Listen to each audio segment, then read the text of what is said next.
السلام علیکم ورحمۃ اللہ وبرکاتہ۔ شہید سیالوی آپ سے مخاطب ہوں۔ ایک اور خوشخبری یہ ہے کہ آج آیا صوفیہ کے بعد ترکی کے صدر طیب اردگان صاحب نے ایک اور چرچ کو، جو بیزنٹائن امپائر کا آرتھوڈاکس کا چرچ تھا، یہ 3 مکاتب فکر ہیں بیسیکلی، ایک آرتھوڈاکس ہیں، ایک پروٹسٹنٹ ہیں اور ایک کیتھولک ہیں۔ یہ کرسچینٹی کے 3 بڑے مکاتب فکر میں سے ہیں۔ تو یہ جو چرچ تھا یہ آرتھوڈاکس کا تھا، بیزنٹائن امپائر کا بڑا مشہور چرچ ہوا کرتا تھا۔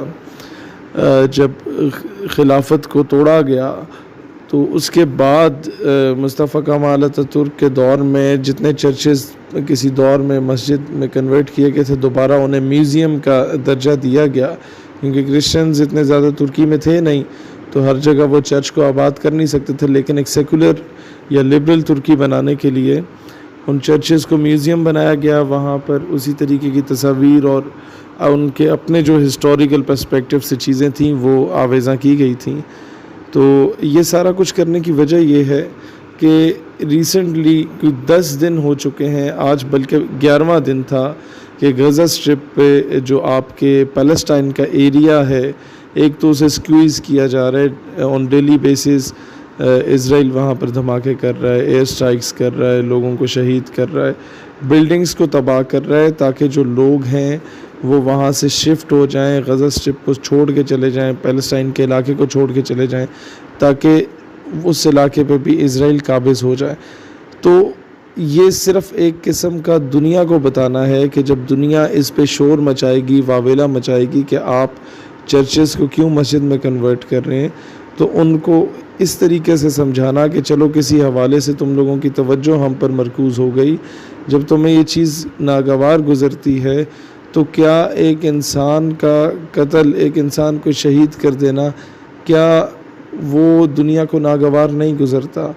کسی دنیا کے نکڑ میں کوئی پرندہ بھی مر جائے تو اس پہ پوری دنیا میں سوگ منایا جاتا ہے، لیکن مسلمان کے شہادت پہ کوئی ملک نہیں بولتا، کوئی فرد واحد نہیں بولتا۔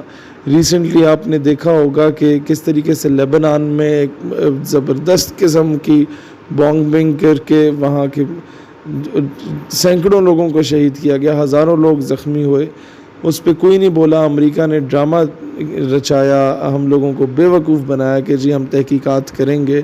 وہ تحقیقات آج سے 10 سال بعد ہوں گی، جب تک معاملہ نپٹ چکا ہوگا۔ یہی معاملہ اس نوعیت کا اگر اتنا بڑا، یہ میں سمجھتا ہوں 9/11 کی طرز کا ایک دھماکہ تھا، یہ اگر کہیں اور ہوتا، کسی کرسچن اسٹیٹ میں ہوتا جہاں پر ڈومیننٹ یہ لوگ ہوتے، تو میرا خیال ہے آج آدھی سے زیادہ دنیا کا امن امریکہ تباہ کر چکا ہوتا۔ خیر، ہماری تمام نیک خواہشات اور دعائیں طیب اردگان کے ساتھ ہیں۔ ہم لوگوں نے بھی کچھ روز پہلے جو اسلام آباد میں مندر بن رہا تھا وہاں پر نماز عصر ادا کی، لوگوں نے بہت زیادہ کرٹیسائز کیا ہمیں، لیکن اس کے بعد ہم نے اصل وجہ بتائی کہ ہم لوگ مائنورٹیز کے خلاف نہیں ہیں، ہم ان کی عزت کرتے ہیں، وہ پاکستان کے شہری ہیں، لیکن اصل مقصد کیا تھا وہاں پر آنے کا، نماز ادا کرنے کا، یہ اس پیغام میں آپ کو اندازہ ہو جائے گا۔ آج ہم لوگ یہاں اگر آئے اور مندر والی جگہ پہ آگے ہم نے نماز ابھی ادا کی، عصر کی۔ بسم اللہ الرحمن الرحیم، دس از می حسن چیمن۔ ناظرین، اس وقت میں اسلام آباد اس جگہ پر موجود ہوں جس کی حکومت پاکستان نے مندر بنانے کی اجازت دے دی تھی۔ ناظرین، پاکستانی مرد مجاہدوں کا ایک بہت بڑا گروہ یہاں پر آیا ہے اور اس جگہ کو مندر بننے سے روک کر بابری مسجد کا نام دے دیا گیا ہے، اور یہاں پر باقاعدہ طور پر اذان بھی دی جا چکی ہے اور ابھی یہاں پر جماعت کے ساتھ نماز بھی ادا کی جائے گی۔ ہم آپ کو تمام تر مناظر دکھائیں گے، ہمارے ساتھ رہیے گا۔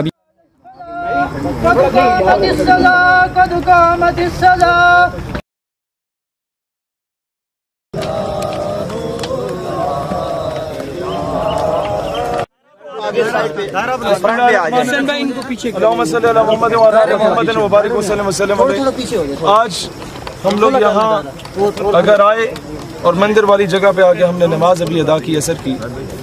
جب ہم لوگوں نے یہ اعلان کیا تھا اسلام آباد پریس کلب کے سامنے، تو پوری دنیا کی طاغوتی قوتیں اور پاکستان میں موجود یہ انگریزوں کے کتے نہلانے والے اور ان کی اولادوں نے کہا کہ یہ شاید مائنورٹی رائٹس پہ ڈاکہ مار رہے تھے۔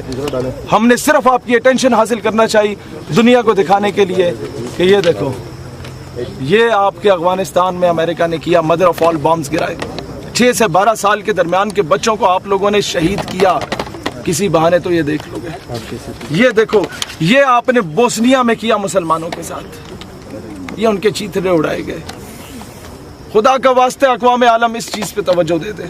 اور پھر یہ دیکھو، برما میں جب مسلمانوں کی ماؤں بہنوں بیٹیوں کو برہنہ کر کے، ننگا کر کے درختوں سے لٹکایا جاتا ہے اور ان کے تکے بوٹیاں بنائی جاتی ہیں، زندہ جلا کے لوگوں کو بھگایا جاتا ہے، اور میڈیا وہاں پر صرف ویڈیوز بنانے کے لیے موجود ہوتے ہیں۔ ہم صرف یہ بتانے آئے تھے آپ لوگوں کو، دنیا میں جو مسلمان عورتوں کو برہنہ کر کے ان کی ویڈیوز کی سی ڈیز بنا کے 2004-05 کی دہائی میں پوری دنیا میں وائرل کرائی گئی، عراق میں، اور یہ بتایا گیا کہ اگر امریکہ سے ٹکر لوگے تو تمہارے ساتھ یہ کچھ کیا جائے گا۔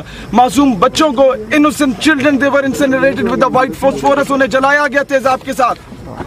یہ بتانے ہم لوگ آئے تھے۔ اور پھر یہ کشمیر، پیلٹ گن کے ساتھ ہی مودی صاحب آپ نے، یہ آپ لوگوں نے اس کے ساتھ کیا۔ آپ لوگوں نے گجرات میں کیا کیا؟ آپ لوگوں نے جوناگڑھ میں کیا کیا؟ آپ لوگوں نے حیدرآباد دکن میں کیا کیا؟ آپ لوگوں نے ممبئی میں کیا کیا؟ یہ سٹیزن شپ ایکٹ جو آپ لوگوں نے فراڈ کیا، اس کے بعد جب مسلمان نکلے ان کو سنسار کیا گیا، انہیں درمیان میں بٹھا کے ہزاروں لوگوں نے پتھر مار کے شہید کیا۔ یہ so called champions of human rights ہیں۔ آگے یہ لبنان میں کیا کیا تم لوگوں نے؟ معصوم مسلمانوں کے ساتھ نیوکلیئر ویپنز تم لوگوں نے گرائے۔ یہ تم لوگوں نے فلسطین میں کیا کیا؟ The land of Palestine is being occupied on daily basis by the bloody Israel armed forces۔ اور ان کو دہشت گرد نہیں کہتے، ہم آپ بھی کرتے ہیں تو ہو جاتے ہیں بدنام، وہ قتل بھی کرتے ہیں تو چرچا نہیں ہوتا۔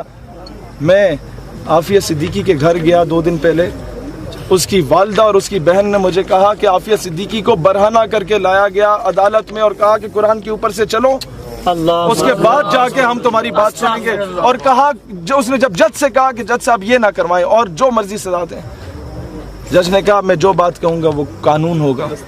یہ ہیومن رائٹس کے چیمپئنز ہیں امریکنز۔ اب دیکھو، کسی بہانے سے ہمیں یہ لوگ سن لیں۔ یہ تم لوگوں نے شام کے ساتھ کیا، جب بچوں پہ تیزاب پھینکا جاتا تھا، جب بچوں کو ذبح کیا جاتا تھا۔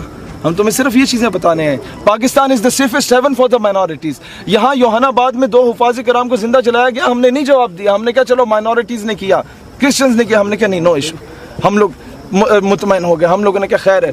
یہاں مسجدوں پہ پابندی لگائی گئی، چرچز کو کھولا گیا، ہم نے کہا نہیں، کوئی مسئلہ نہیں۔ ہمارے قائد اعظم نے ہمیں درس دیا تھا پیار محبت کا، ہمیں رسول اللہ صلی اللہ علیہ وسلم جو سب سے پہلے قائد اعظم سے پہلے، قائد اعظم نے رسول اللہ علیہ السلام کو، خاتم النبیین کو فالو کیا تھا۔ انہوں نے کہا کہ یہاں پر جو مائنورٹیز ہیں ان کو ان کے جینے کا حق دو، ان کی پروٹیکشن ہم کریں گے۔ اور آج ہم یہاں پر کھڑے ہو کے بھی کہتے ہیں پاکستان میں کوئی بھی ہندو سکھ عیسائی کے ساتھ زیادتی ہوگی، سب سے پہلے شہید سیالوی، سب سے پہلے یہ MSO SYP، یہ ساری تنظیمیں MSF وغیرہ، آپ کی مسلم طلبہ محاذ آپ کے ساتھ سب سے پہلے ہم پہنچیں گے آپ کی حفاظت کے لیے۔ یہ آپ ہمارے آپ لوگ وہ ہیں، شہری ہیں، لیکن ہم صرف اقوام عالم کی توجہ ٹالنا چاہتے تھے کہ وہ ادھر آ کے دیکھے، کہ کسی بہانے تمہیں پتہ چلے کہ دنیا میں ہو کیا رہا ہے، کسی بہانے تمہیں پتہ چلے کہ مسلمان کا خون اتنا سستا نہیں ہے۔ ہم لوگ یہ آخری بار ہے کہ آپ سے منتیں کر رہے ہیں، اگلی بار ہم منتیں نہیں کریں گے، اگلی بار ہم عملی طور پہ محمود غزنوی کے وارث بن کے آئیں گے۔ حق ہے ہمارا آزادی، ہم لے کے رہیں گے آزادی۔ کیسے نہ لے گا آزادی؟ اس کو آج کے بعد جو یہاں نماز پڑھے گا، یہاں باہر لکھ دیا جائے کہ یہ کسی ایک مکتبہ فکر کی مسجد